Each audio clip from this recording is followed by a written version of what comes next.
एक गांव के पास पुरानी सड़क पर एक मुसाफिर रात के समय सफर कर रहा था।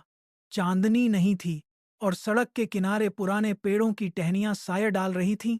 मुसाफिर के हाथ में छोटी सी लालटेन थी, मगर हवा इतनी तेज थी कि शोला बार बार बुझने को होता। रास्ते में अचानक एक बूढ़ा व्यक्ति नजर आया।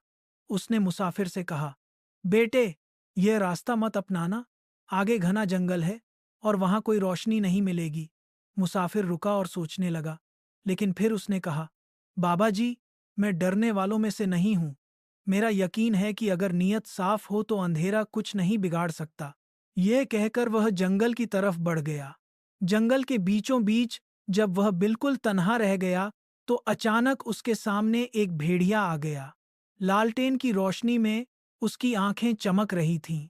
मुसाफिर ने खौफ के बजाय सुकून से एक लकड़ी उठाई और अपने दिल ही दिल में दुआ की।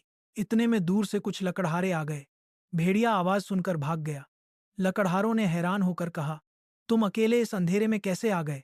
मुसाफिर मुस्कुराकर बोला, अंधेरा हमेशा डर का इम्तिहान लेता है, लेकिन जो हिम्मत करे उसके रास्ते खुद ब खुद रोशन हो जाते हैं।